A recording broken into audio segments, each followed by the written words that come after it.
नमस्कार दोस्तों, NG academy for GS GK के daily current affairs video discussion में आप सभी का एक बार फिर से स्वागत है। आइए स्टार्ट करते हैं। पहला क्वेश्चन है, रितु खंडूरी भूषण को किस राज्य की विधानसभा की पहली महिला अध्यक्ष चुना गया है? पहली महिला अध्यक्ष चुनी गई है कौन? रितु खंडूरी। जो एक सेक्शन होता है ना समसामयिक के करंट अफेयर्स में कि जो फेमस पर्सनालिटी है नियुक्तियों में, उस सेक्शन का ये सवाल हो सकता है कि रितु खंडूरी को किस राज्य की विधानसभा की पहली महिला अध्यक्ष चुना गया है। अभी हाल ही में 5 राज्यों में विधानसभा चुनाव हुए हैं और उसमें से उत्तराखंड विधानसभा की पहली महिला अध्यक्ष चुनी गई है रितु खंडूरी। और जो मुख्यमंत्री हैं वो कौन बने? मुख्यमंत्री पुष्कर धामी, ठीक है ना। और राज्यपाल कौन है? राज्यपाल कौन है उत्तराखंड के? क्वेश्चन करवा चुके हैं ये वाला, गुरमीत सिंह। आर्मी से रिटायर्ड अधिकारी हैं गुरमीत सिंह, ठीक है। नेक्स्ट क्वेश्चन देखते हैं। किस देश के पूर्व प्रधानमंत्री गिलबर्ट होंगवे को अंतर्राष्ट्रीय श्रम संगठन का नया महानिदेशक चुना गया है? नया महानिदेशक चुना गया है। किस देश के हैं पूर्व प्रधानमंत्री? टोगो। किस देश के हैं पूर्व प्रधानमंत्री? टोगो के नाम क्या है उनका? गिलबर्ट होंगवे को अंतर्राष्ट्रीय श्रम संगठन का क्या चुना गया है? नया महानिदेशक चुना गया है। आप देख लो टोगो है कहाँ, नक्शे में देख लिया जाए टोगो है कहाँ। टोगो एक पश्चिमी अफ्रीकी राष्ट्र है।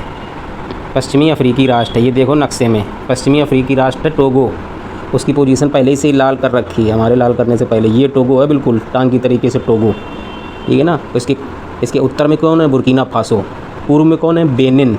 पश्चिम में कौन है? घाना। ये बुर्किना फासो, ये घाना, ये बेनिन। बुर्किना फासो याद आ रहा है? कुछ 1-2 दिन पहले बात हुई थी बुर्किना फासो के। जो प्रित्कर आर्किटेक्ट पुरस्कार मिला था फ्रांसिस केरो के, वो किस राष्ट्र से संबंधित थे? बुर्किना फासो से। अब जो अंतर्राष्ट्रीय श्रम संगठन का महानिदेशक बनाया गया है गिलबर्ट होंगवे को, वो किस राष्ट्र से संबंधित है? टोगो से। जिस अटलांटिक महासागर ये हो गया, अटलांटिक ओशन हो गया, ठीक है। ये है इसका। अच्छा बताओ टोगो की राजधानी क्या है? टोगो की राजधानी क्या है? टोगो की राजधानी बतानी है, ठीक है। टोगो की राजधानी कमेंट करके बतानी है। इसमें एक संगठन आया है इसमें ILO, अंतर्राष्ट्रीय श्रम संगठन आया है इसमें। अंतर्राष्ट्रीय श्रम संगठन की स्थापना कब हुई थी? इसकी स्थापना हुई थी 1919 में, ठीक है। 1919 में। पुराना है काफ़ी संगठन। और इसके सदस्य कितने हैं? सदन है 187 मेंबर वाला है संगठन, अंतर्राष्ट्रीय श्रम संगठन। और इसका मुख्यालय बहुत शानदार जगह है, जिनेवा स्विट्ज़रलैंड में है। स्विट्ज़रलैंड में है अंतर्राष्ट्रीय श्रम संगठन। और वर्तमान में इसके महानिदेशक कौन है वर्तमान में? अब ये जो बनेंगे अक्टूबर 2022 में अपना कार्यकाल संभालेंगे। अगर उसके पहले ही आ जाएगा कि अंतर्राष्ट्रीय श्रम संगठन के वर्तमान अध्यक्ष कौन है? जो वर्तमान में अक्टूबर तक रहेंगे वर्तमान महानिदेशक हैं गे राइडर, ठीक है। नेक्स्ट क्वेश्चन देखते हैं। पिछले 3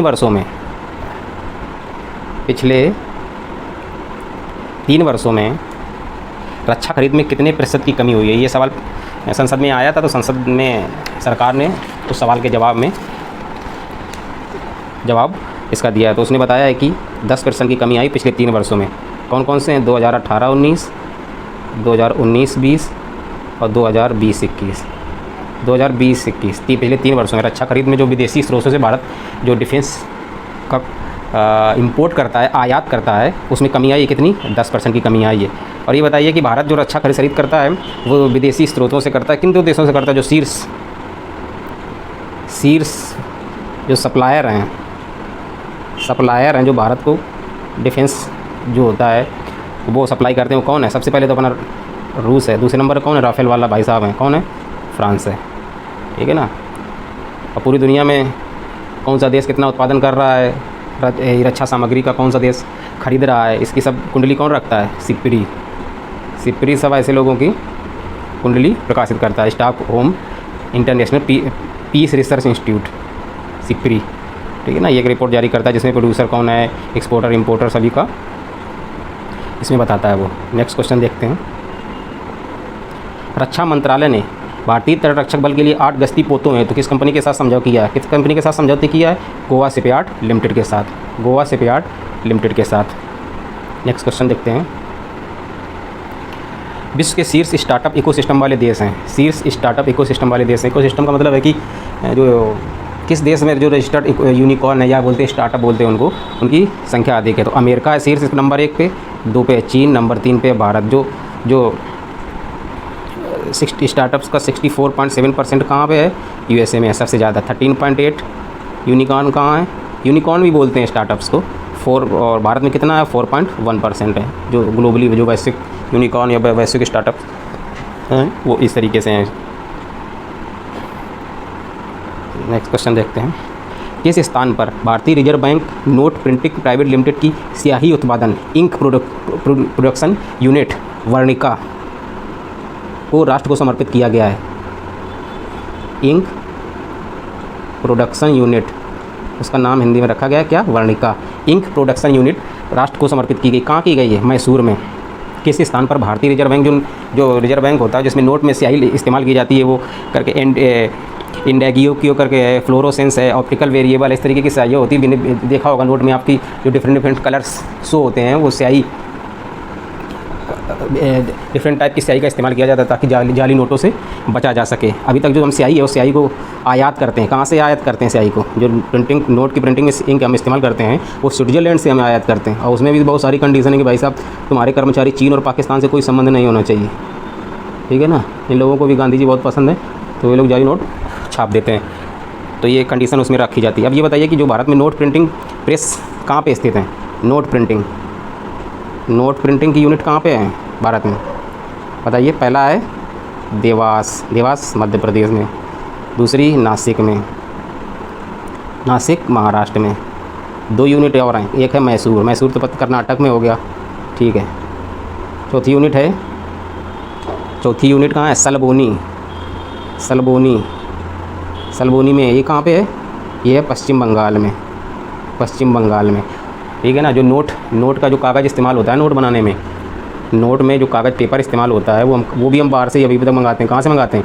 जर्मनी से मंगाते हैं वो कागज़, जापान से मंगाते हैं, ब्रिटेन से मंगाते हैं नोट बनाने वाला कागज़। और यूनिट भी याद रखना कि कहाँ कहाँ हमारे यहाँ नोटों की छपाई होती है। पता चल गया? पहुँच मत जाना। नेक्स्ट क्वेश्चन देखते हैं। नोएडा की उद्यमी जिन्होंने कागज़ से बनी बोतल हेतु पेटेंट का आवेदन किया है। एक नोएडा की इंटरप्रेन्योर हैं, उद्यमी हैं जिन्होंने कागज़ से बनी बोतल बनाई है पर्यावरण संरक्षण हेतु, क्योंकि हम प्लास्टिक का इस्तेमाल करते हैं, चाहे शैम्पू हो, कंडीशनर हो, कुछ भी हो, उसको रखने के लिए प्लास्टिक की बोतलों का इस्तेमाल होता है ना, जो पर्यावरण के ऐसी नहीं है ये सब चीज़ें, उसमें ये चीज़ सहायक हो सकती है। तो उनका नाम है समीक्षा गनेरीवाल। तो नोएडा से संबंधित है। यूपी स्पेशल में सवाल हो सकता है, क्वेश्चन हो सकता है उस तरीके से। कोंकणी भाषा को संविधान की 8वीं अनुसूची में किस वर्ष में शामिल किया गया था? कोंकणी भाषा को अभी हाल ही में गोवा के जो मुख्यमंत्री जिन्होंने दूसरी बार शपथ ली, प्रमोद सावंत जी, उन्होंने कोंकणी भाषा में ही शपथ ली है, ठीक है ना। तो कोंकणी भाषा को 8वीं अनुसूची में किस वर्ष में शामिल किया गया था? वर्ष 1992 में। जो संविधान है, संविधान की 8वीं अनुसूची में भाषाएँ संवैधानिक दर्जा दिया जाता है किसी भाषा को। अगर संवैधानिक दर्जा देना तो उसे 8वीं अनुसूची में शामिल कर लेते हैं, ठीक है ना। तो जो संविधान का मूलता कितनी भाषाएं थी उसमें 14 भाषाएं थी। फिर संविधान संशोधन के माध्यम से उसमें +8 और करी गई, ठीक है ना। उसके बाद कितनी हो गई? अब 22 हो गई हैं। फिर 22 हो गई तो उसके लिए क्या किया गया है? उसमें संविधान संशोधन किए गए हैं। संविधान संशोधन ये लिखा हो तो संविधान संशोधन लिख रहे हैं हम, ठीक है ना। तो इसमें के लिए क्या किया गया है? संविधान संशोधन किया गया है। संविधान संशोधन किया गया, पहला संविधान संशोधन करके एक 21वां संविधान संशोधन किया गया था, ठीक है ना। 21वां संविधान संशोधन से क्या हुआ? 21वां संविधान संशोधन 1967 में किया गया था। उससे एक भाषा जोड़ी गई। कौन सी भाषा जोड़ी गई? सिंधी जोड़ी गई, ठीक है ना। उसके बाद कौन सी की गई? 71, ठीक है। उस 71 संविधान संशोधन 1992, उससे कौन सी भाषाएं जोड़ी गई? कोंकणी जोड़ी गई। दूसरी कौन सी भाषा जोड़ी गई? नेपाली जोड़ी गई। तीसरी कौन सी जोड़ी गई? मणिपुरी जोड़ी गई, ठीक है। इसके बाद एक और संविधान संशोधन कौन किया गया, 92 संविधान संशोधन, ये कब किया गया, 2004 में। उससे कौन सी भाषाएं जोड़ी गई, अब पूर्व से नाम देखो ना, बोडो असम के आसपास की चीज़ है ना, संथाली, मैथिली, फिर डोगरी, समझ गए। संविधान संशोधन पहले 14 भाषाएं थी 8वीं अनुसूची में, 8 और जोड़ी गई, कितनी हो गई, 22 हो गई। अब कितनी भाषाएं उसमें 22, जो 8 भाषाएं जोड़ी गई, कौन कौन सी संविधान संशोधन से जोड़ी गई, पहला 21वां संविधान संशोधन 1967 से सिंधी जोड़ी गई, कौन सी भाषा, सिंधी, सिर्फ एक जोड़ी गई। फिर दूसरी 21, फिर 71 संविधान संशोधन 1992 में जोड़ी गई, कोंकणी, नेपाली और मणिपुर, कितनी भाषाएं जोड़ी गई, 3। और जो 52वां 92 संविधान संशोधन 2004 है, उसमें 4 भाषाएं जोड़ी गई, कौन कौन सी जोड़ी गई, बोडो, संथाली, मैथिली और डोगरी, ये 8 हो गई। तो याद कैसे करोगे कि संविधान संशोधन जो भाषाओं से संबंधित है, संविधान में 8वीं अनुसूची में जोड़ने वाली कौन कौन सी संविधान संशोधन, देखो 21, 71 और 92, ये कॉन्स्टिट्यूशन है। तो 21 + 71 कितना हो जाएगा, 92 हो जाएगा। तो ये तीनों याद रखने में आसानी होगी हमें। कौन कौन से, 21, 71 और 92 कॉन्स्टिट्यूशन अमेंडमेंट या संविधान संशोधन, ठीक है। नेक्स्ट क्वेश्चन देखते हैं। वार्षिक फ्रंटियर रिपोर्ट कौन सी संस्था जारी करती है, UNEP, इसको क्या नाम है, यूनाइटेड नेशन इन्वायरमेंट प्रोग्राम। इसने इस रिपोर्ट में क्या है, इस रिपोर्ट में बताया गया कि सर्वाधिक ध्वनि प्रदूषण किन शहरों में होता है, सर्वाधिक ध्वनि प्रदूषण वाले शहरों की सूची बताई गई। पहला नंबर पे कौन है, ढाका, ठीक है। दूसरे नंबर पे कौन है, मुरादाबाद, हम कहाँ पीछे रह सकते हैं, मुरादाबाद कहाँ पे है, ये मुरादाबाद उत्तर प्रदेश। और तीसरे नंबर पे कौन है, इस्लामाबाद, ये हमको कहाँ सोच सकते हैं, इस्लामाबाद, ये भी यहाँ पे पीछे आ गया, अभी कहाँ पे, पाकिस्तान में, ठीक है ना। वार्षिक फ्रंटियर रिपोर्ट कौन सी संस्था जारी करती है, UNEP। ये इसमें क्या है कि जो सर्वाधिक ध्वनि प्रदूषण वाले शहर कौन से हैं, पहला ढाका, दूसरे नंबर पे कौन है, मुरादाबाद, तीसरे नंबर पे इस्लामाबाद। सबसे शांति कहाँ है, यहीं चलना है। सबसे ज़्यादा शांति कहाँ है, इरब्रिड करके शहर, ये कहाँ पे है, ये जॉर्डन में है। अब देख लेना मैप में कहाँ है जॉर्डन, ठीक है, ये जॉर्डन में है। इसमें आया कौन सी संस्था, ये यूनाइटेड नेशन इन्वायरमेंट प्रोग्राम। इसकी स्थापना कब हुई थी, इसकी स्थापना हुई थी 5 जून 1972 को इसकी स्थापना हुई थी। और इसका मुख्यालय कहाँ है, इसका मुख्यालय भाई साहब नैरोबी कहाँ है, किस देश की राजधानी है, केन्या। संयुक्त राष्ट्र पर्यावरण कार्यक्रम इसको हिंदी में बोलते हैं, UNEP, United Nation environment programme, ठीक है। नेक्स्ट क्वेश्चन देखते हैं। विश्व बैंक ऑथराइज्ड साहूकार, ऑथराइज सूदखोर, सभी देशों ने मिलकर इसको बनाया है कि तुम हमको कर्जा दो और फिर हमसे लो इंटरेस्ट, ब्याज लो खूब कायदे में। विश्व बैंक ने किस वन्य जीव के संरक्षण हेतु पहला वन्य जीव बॉन्ड जारी किया है, पहला वन्य जीव बॉन्ड जारी किया है, किस वन्य जीव के संरक्षण के लिए, गैंडा के संरक्षण के लिए, ठीक है। गैंडा संरक्षण हेतु 5 वर्षों के लिए गैंडा संरक्षण हेतु एक वन्य जीव बॉन्ड जारी किया है, किसने, विश्व बैंक ने, ठीक है। किसने जारी किया है, विश्व बैंक ने। याद रखना क्या, 2-3 चीज़ें हैं कि इसमें किसने गैंडा संरक्षण हेतु पहला वन्य जीव बॉन्ड किस संस्था ने जारी किया है, विश्व बैंक ने जारी किया है। और विश्व बैंक ने किस वन्य जीव के संरक्षण के लिए पहला वन्य जीव बॉन्ड जारी किया, गैंडा संरक्षण के लिए, ये याद रखना है हमको, कोई भी पूछ सकता है भाई साहब। तो विश्व बैंक आया है यहाँ पे, तो विश्व बैंक के बारे में अंतर्राष्ट्रीय संगठन में देख लेते हैं कि भाई साहब ये है, इसकी स्थापना कब हुई थी, पूरा इसकी स्थापना कब हुई थी विश्व बैंक की, 1944 में। और इसका मुख्यालय कहाँ है, देख रहे हो, 1944 वर्ल्ड द्वितीय विश्व युद्ध खत्म होने वाला था, पूरी दुनिया को पैसे की ज़रूरत थी, हम देंगे पैसा। मुख्यालय कहाँ है इसका, वाशिंगटन DC में, यही करेंगे सब लोग। और इसके जो प्रेसिडेंट हैं वर्तमान में, इनके वर्तमान में डेविड मालपस, ज़्यादातर अमेरिकी इसके प्रेसिडेंट बनते हैं, ठीक है। नेक्स्ट क्वेश्चन देखते हैं। 94th एकेडमी अवार्ड, क्या बोलते हैं हम लोग इनको कभी कभी प्यार की भाषा में, ऑस्कर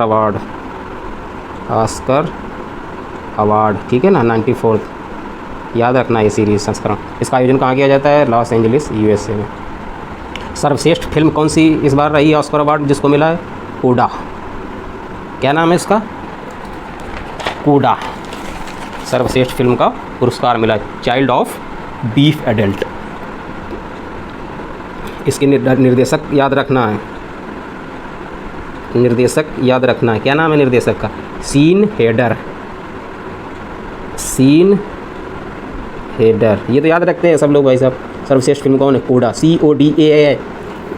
कोडा का अब इसके निर्देशक कौन है? Sian Heder. सर्वश्रेष्ठ अभिनेता विल स्मिथ। अरे वीडियो देखे होगे ना, वो एक वो अमेरिका का कपिल शर्मा था, उसकी पत्नी के बारे में कुछ बोल दिया था भाई साहब, उसको कंटाप मार दिया जाके। तो सर्वश्रेष्ठ अभिनेता हैं विल स्मिथ। विल स्मिथ को किंग रिचर्ड एक फिल्म उन्होंने की है, उसके लिए मिला है। किस फिल्म के लिए? King Richard film. सर्वश्रेष्ठ अभिनेत्री जिस्का चैस्टेन। सर्वश्रेष्ठ निर्देशक जैन कैम्पियन। जैन कैम्पियन है 3rd महिला हैं ऑस्कर पुरस्कार जीतने वाली निर्देशक, 3rd वुमेन, ठीक है ना। इसके पहले जो 2021 का मिला था ना नोमैडलैंड के लिए, नोमैडलैंड के लिए मिला था ना, याद होगा, नोमैडलैंड के लिए क्लोज आओ, याद आया कुछ? क्लोज आओ इनको मिला था ना, ये भी महिलाएं। इसके पहले मिला है 2010 को कैथरीन बिगलो को, कैथरीन बिगलो को। अब उसको मन नहीं इससे भाई, अब सर्वश्रेष्ठ निर्देशक जैन कैम्पियन 3rd वुमेन मिला है, तो अब पूछने वाले को प्रश्न को तो ये है कि इसके पहले जो ऑस्कर पुरस्कार जीतने वाली पहली महिला कौन है? तो भाई पढ़ना ही पड़ेगा, कैथरीन बिगलो 2010 में मिला था। दूसरी महिला कौन थी? 2021 में जो नोमैडलैंड फिल्म डायरेक्ट की थी, क्लोज हाउ को मिला था। जो मिला है सर्वश्रेष्ठ निर्देशक का पुरस्कार जैन कैम्पियन को। 3-4 हैं, ये हमको याद रखना है, विभिन्न परीक्षाओं में विभिन्न तरीके से पूछा जा सकता है। नेक्स्ट क्वेश्चन देखते हैं। भारत की ओर से 94th ऑस्कर अवार्ड में एकमात्र प्रतिनिधि फिल्म राइटिंग विथ फायर। कौन सी फिल्म? ये डॉक्यूमेंट्री कैटेगरी में थी, डॉक्यूमेंट्री कैटेगरी में, डॉक्यूमेंट्री श्रेणी में। क्या नाम था? Writing with fire. Writing with fire. Interesting story इसकी ये है कि ये जो मूवी है इसके डायरेक्टर हैं रिंटू थॉमस एंड सस्मित घोष।